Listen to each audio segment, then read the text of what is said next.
Hello दोस्तों, नमस्कार। मैं अजय तिवारी आप सभी लोगों का आपके अपनी परिवार तिवारी सर साइंस में स्वागत करता हूं।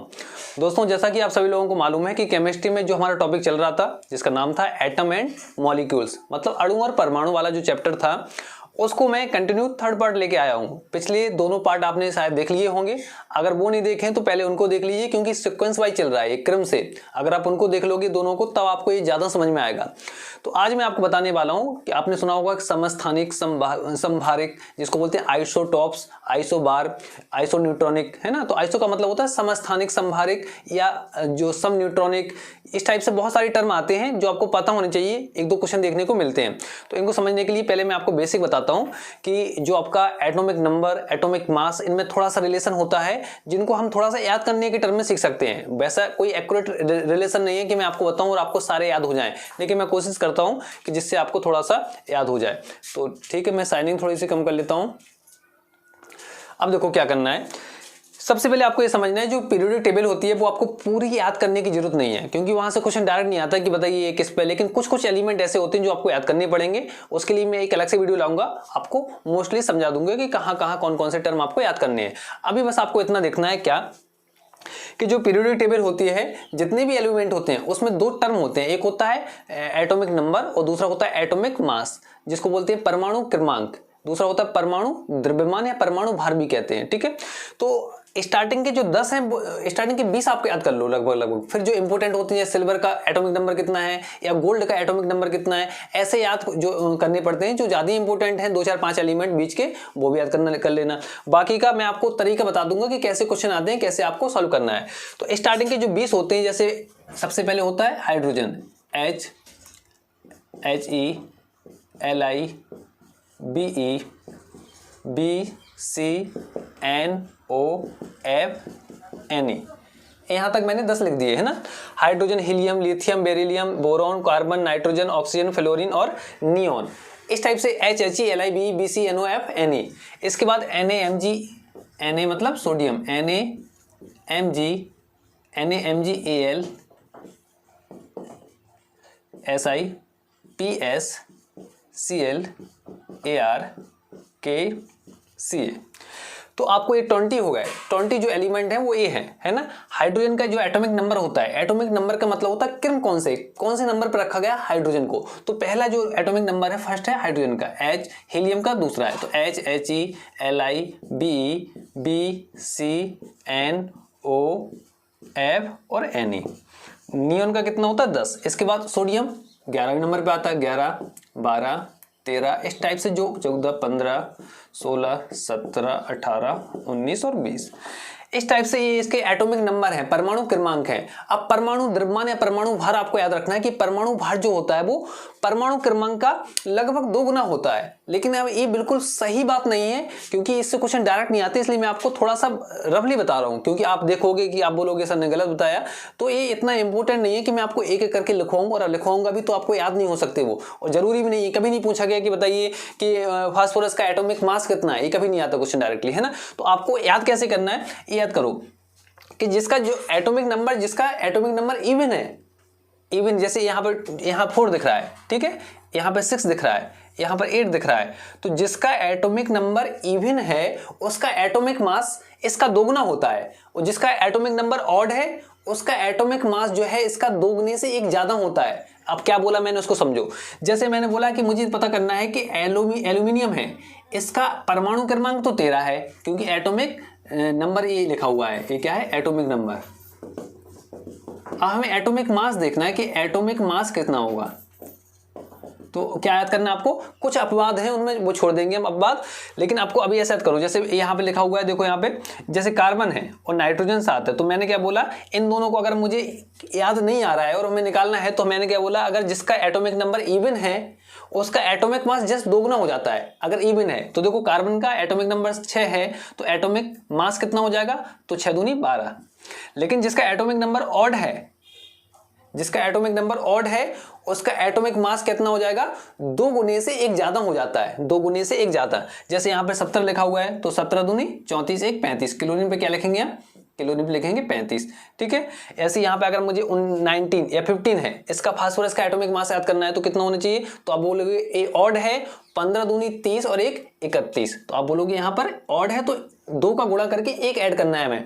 15 2 जा कितना होता है 30 होता है, 30 + 1 हो जाएगा 31, तो हम बोलेंगे यहाँ पे 31 हो जाएगा। अगर ये 14 है तो 2 गुना केवल डबल कर देंगे हम, 14 दूनी 28। 13 है तो 13 का 2 गुना करके 1 ऐड करेंगे, 13 दूनी 26 1 27। 12 है तो 12 का 24 कर देंगे। 11 है तो 11 दूनी 22 और 1 23। आप देख लेना यहाँ पे सोडियम का 23 होता है जबकि मैग्नीशियम का 24 होता है। इस टाइप से आपको याद करना है, लेकिन कुछ इसमें अपवाद भी होते हैं। मैंने बोला जैसे एक तो आपको इसको याद कर लेना, कौन सा वाला, यहाँ पर तो आप बोलोगे ये कैल्शियम है तो 20 का 2 गुना हो जाएगा, क्योंकि 20 यहाँ पे शायद दिख नहीं रहा नीचे, है ना, मैं यहाँ साइड लिख देता हूँ। 19 और 20 वाले, 19 है पोटेशियम का और 20 है कैल्शियम का। ठीक है, एटॉमिक नंबर है। अगर हम एटॉमिक मास की बात करें तो आप समझ गए होंगे कि यहाँ पर 20 है तो 20 का हमें 2 गुना करना पड़ेगा, तो यहाँ 40 हो जाएगा एटॉमिक मास एटॉमिक नंबर का। जबकि यहाँ पर 19 है तो 19 का हम क्या करेंगे 19 दूनी 38 और 1 39, तो 39 यहाँ पे हो जाएगा।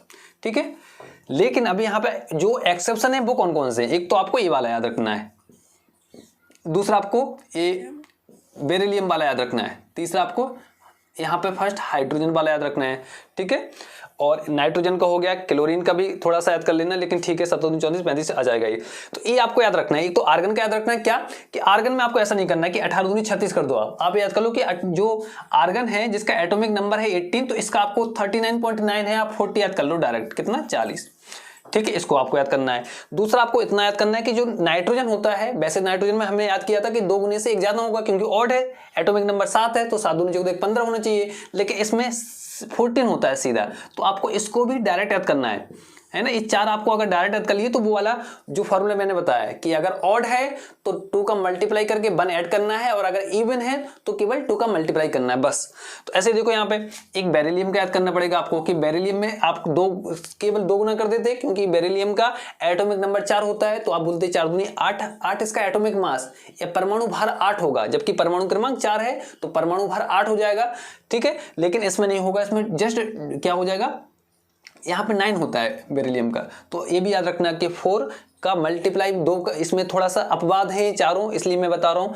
ऐसे हाइड्रोजन में ऐसा नहीं करना है कि हम 1 का मल्टीप्लाई करके 1 का भाग दे देंगे, ऐसा कुछ नहीं, केवल 1 1 होता है। तो हाइड्रोजन का एटॉमिक नंबर एटॉमिक मास दोनों 1 1 होते हैं। बेरिलियम का एटॉमिक नंबर मतलब परमाणु क्रमांक 4 होता है, परमाणु भार कितना होता है 9 होता है। ऐसे आपको नाइट्रोजन का याद रखना है कि परमाणु क्रमांक 7 परमाणु भार 14 होता है। आर्गन का याद रखना परमाणु क्रमांक 18 परमाणु भार 40 होता है।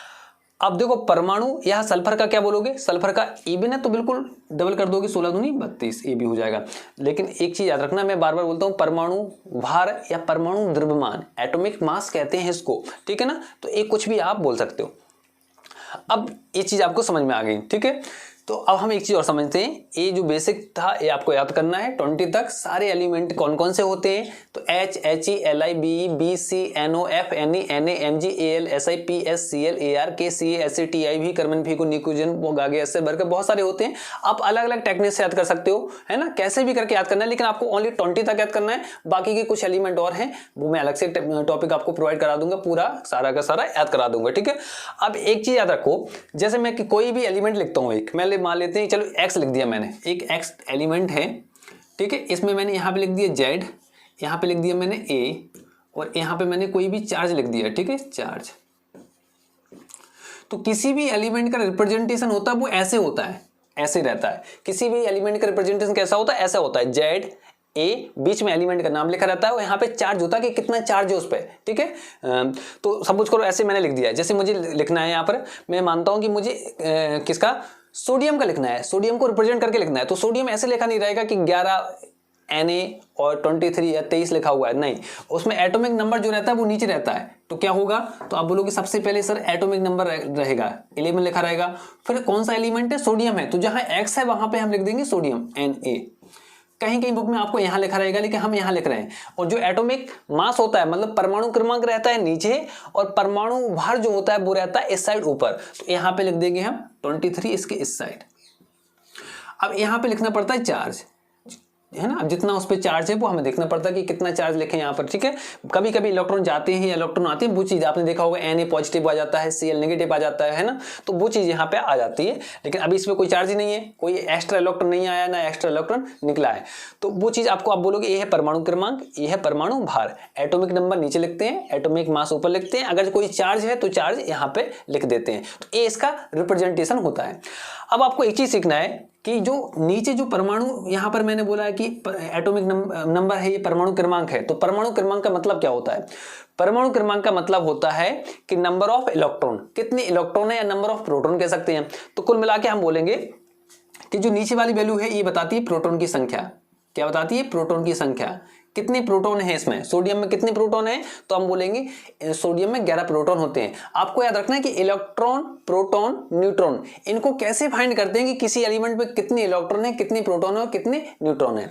तो जिसमें मैंने बोला कि नीचे वाली संख्या होती है प्रोटॉन की, जबकि जो ऊपर वाली संख्या होती है इसमें प्रोटॉन भी होते हैं और इसमें न्यूट्रॉन भी होते हैं, दोनों होते हैं, न्यूट्रॉन और प्रोटॉन। ऊपर वाली संख्या रिप्रेजेंट करती है प्रोटॉन और न्यूट्रॉन के सम को, योगफल को। तो 23 क्या बता रहा है कि सोडियम में प्रोटॉन और न्यूट्रॉन को जोड़ दो तो 23 आ जाएंगे सोडियम में, जबकि 11 क्या बता रहा है कि 11 बता रहा है कि सोडियम में प्रोटॉन की संख्या 11 है, ये बता रहा है, ठीक है।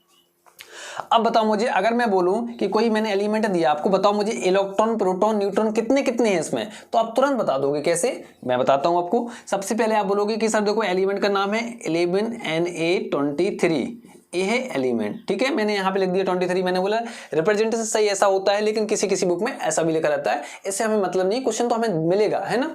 तो मैंने क्या लिखा? 11Na23। तो 11 क्या है? तो आप बोलोगे प्रोटॉन की संख्या, तो मैंने लिख दिया P बराबर 11। 23 क्या है? तो आप बोलोगे प्रोटॉन और न्यूट्रॉन की संख्या को रिप्रेजेंट करते हैं, तो हम बोलेंगे P plus N, proton plus neutron बराबर 23। तो देखो प्रोटॉन तो हमें डायरेक्ट मिल जाएंगे, प्रोटॉन कितने हो गए? 11।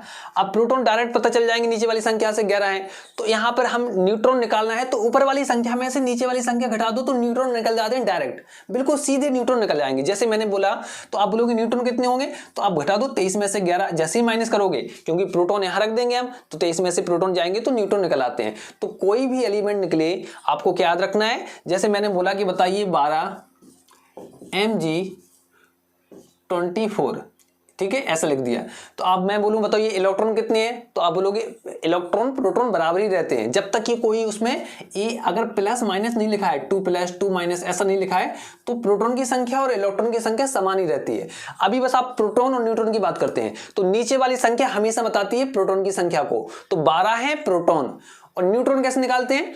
ऊपर वाली संख्या में से नीचे वाली संख्या घटा दोगे तो न्यूट्रॉन की संख्या आ जाती है, तो 12 ही न्यूट्रॉन है, 12 ही प्रोटॉन है और 12 ही इलेक्ट्रॉन है, ठीक है। अब आगे देखो, एक चीज मैं यहाँ पे और एलिमेंट लेता हूं, कौन सा वाला? ये लेता हूं 13 एल्यूमिनियम 27। तो बताइए यहाँ पर कैसे बताओगे? मैंने लिखा यहाँ पे 13Al23।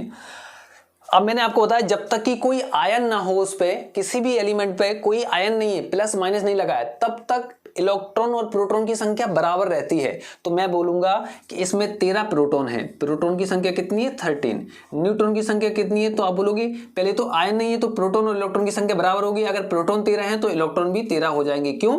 क्योंकि उस पर कोई भी आयन नहीं है, ना तो प्लस चार्ज लगा हुआ है ना ही माइनस चार्ज लगा हुआ है। तो आप बोलोगे इलेक्ट्रॉन 13 है, प्रोटॉन 13 है और न्यूट्रॉन कितने हो जाएंगे? 23 माइनस 13। न्यूट्रॉन के लिए बस आपको इतना याद रखना है कि न्यूट्रॉन निकालने के लिए ऊपर वाली संख्या में से नीचे वाली संख्या घटानी पड़ेगी, तो आंसर आ जाएगा 10। कितना आंसर आ गया इसमें? 10। तो ऊपर में से नीचे की संख्या घटा दोगे तो आ जाएंगे न्यूट्रॉन। नीचे की संख्या हमेशा प्रोटॉन बताती है, और अगर कोई चार्ज नहीं है उसमें तो इलेक्ट्रॉन की संख्या वही होगी जो प्रोटॉन की संख्या रहती है, लेकिन कभी कभी बदल जाती है। तो किस केस में बदलती है वो भी आप देख लीजिए। यहां पर सपोज करो मैंने यहां पे लिख दिया कैसा,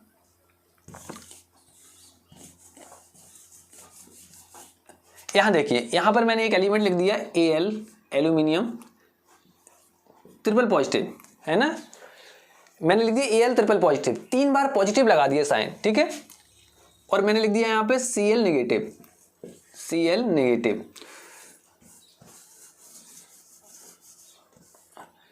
ठीक है।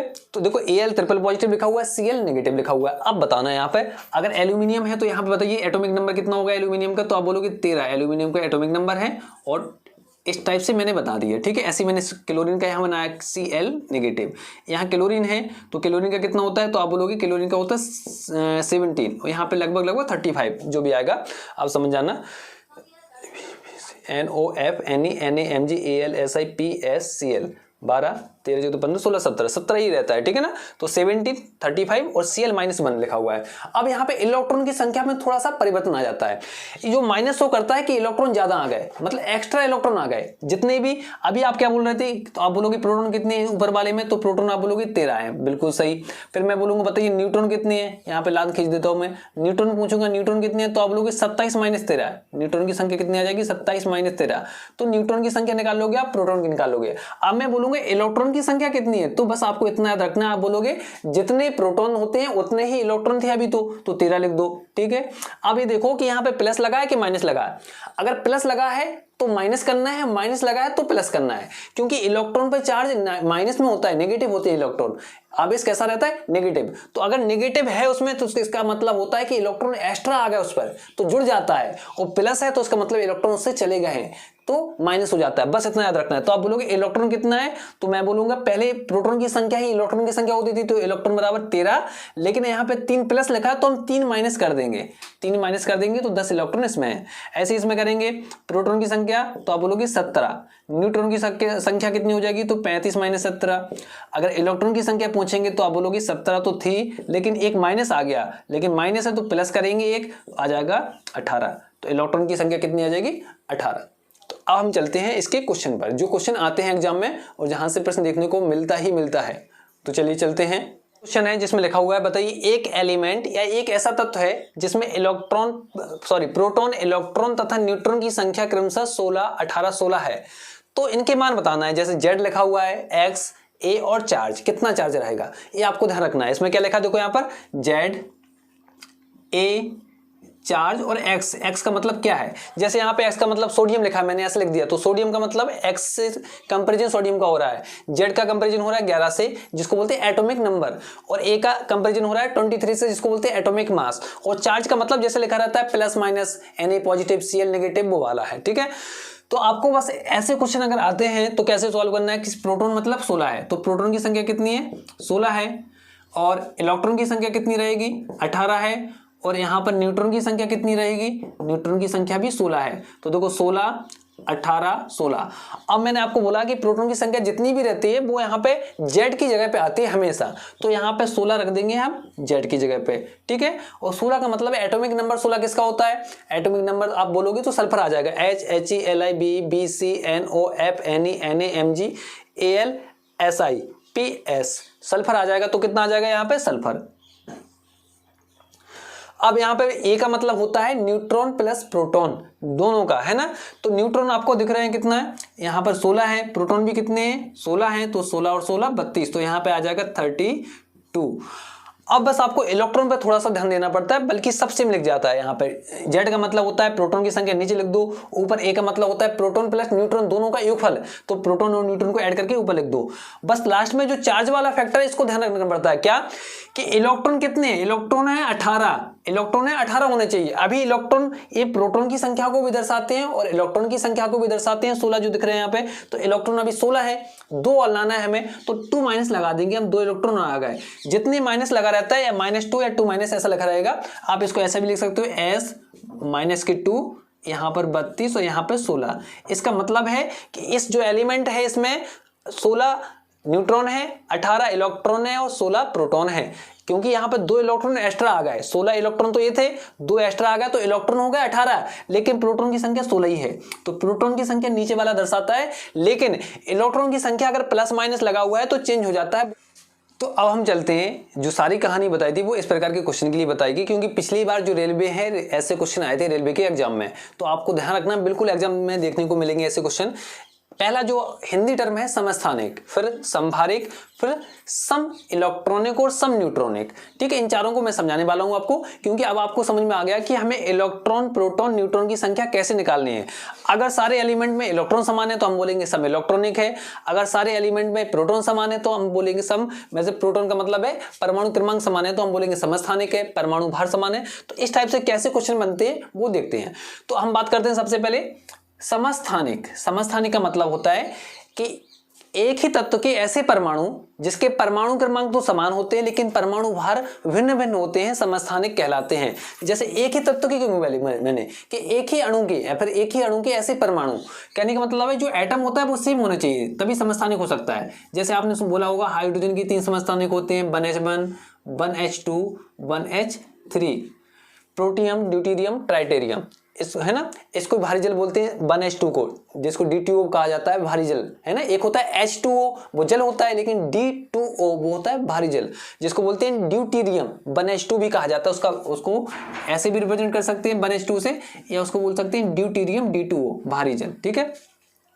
तो आप बोलोगे प्रोटियम, ड्यूटेरियम और ट्राइटियम, ये 3 होते हैं हाइड्रोजन के 3 समस्थानिक होते हैं। इनके देखो परमाणु क्रमांक समान होते हैं लेकिन परमाणु भार भिन्न भिन्न होते हैं। क्या ना कि यहाँ पर देखो सेम एलिमेंट है, यहाँ पे सेम एलिमेंट है तो एटॉमिक नंबर तो सेम रहेगा, लेकिन एटॉमिक मास इनके अलग अलग है। तो आपको इसका मतलब है, ये समझ में आ गया कि ये समस्थानिक है। तो समस्थानिक में कुछ नहीं देखना है, एलिमेंट सेम होना चाहिए, यहाँ पर संख्या अलग अलग होनी चाहिए जबकि नीचे वाली संख्या सेम होनी चाहिए, तो वो क्या है, समस्थानिक है। तो यहाँ पर हाइड्रोजन की ये 3 समस्थानिक है जिसको इंग्लिश में बोलते हैं आइसोटॉप्स। अब हम बात करते हैं संभारिक की। संभारिक को बोलते हैं आइसोबार। तो इसमें याद रखना कि संभारिक का मतलब आइसोबार, जस्ट उल्टा रहता है, नीचे वाली संख्याएं अलग अलग होंगी जबकि ऊपर वाली संख्याएं समान होती हैं। तो इनको ऐसे याद रख लो आप, है ना। कोई भी 3 एलिमेंट देगा, पूछेगा बताओ इनमें से कौन से 2 आइसोटॉप है, कौन से 2 आइसोबार हैं, है ना।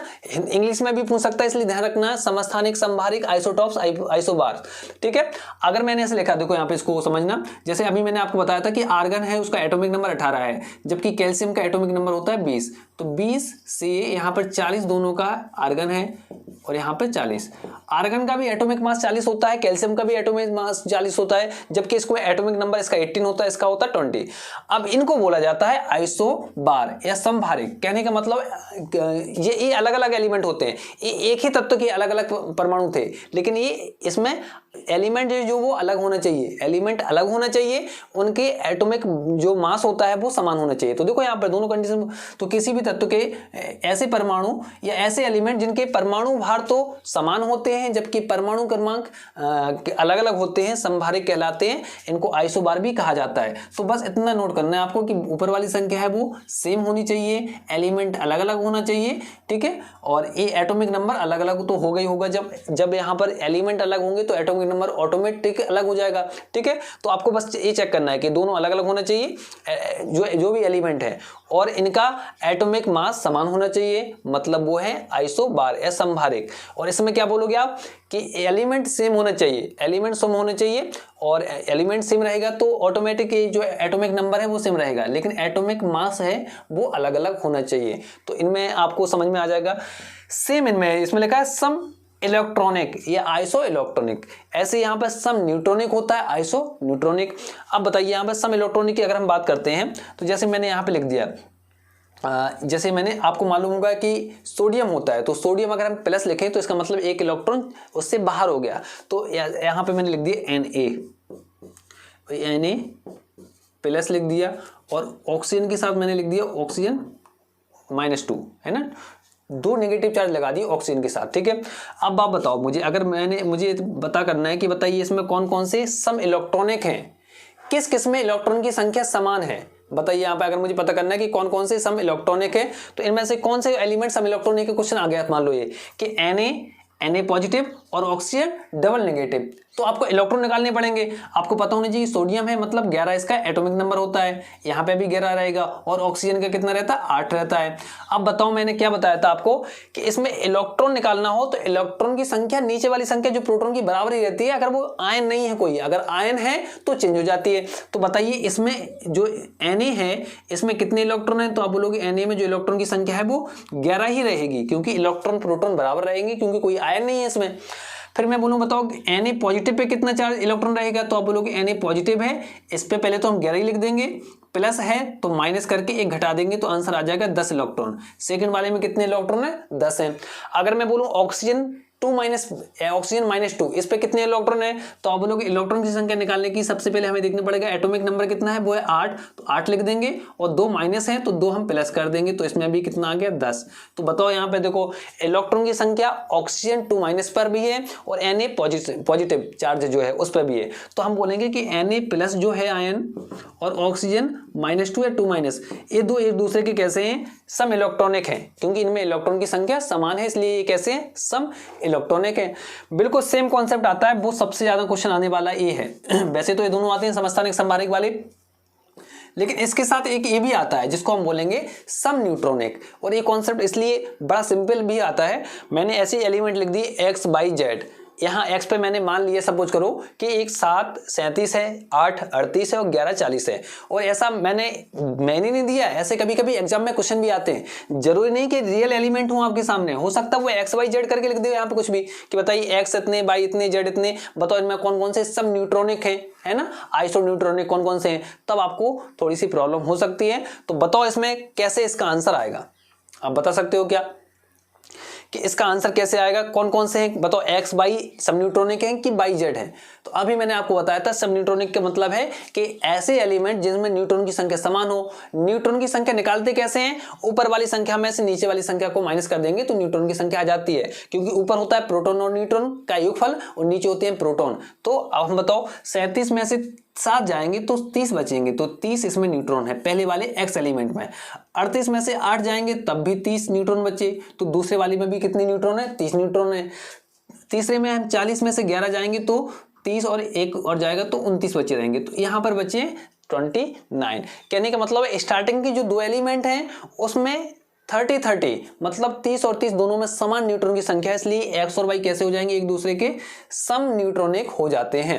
ये आपको याद रखना है। Thank you for watching video. यदि आपको वीडियो अच्छा लगा तो चैनल को सब्सक्राइब कीजिए, वीडियो को लाइक और शेयर कीजिए। धन्यवाद।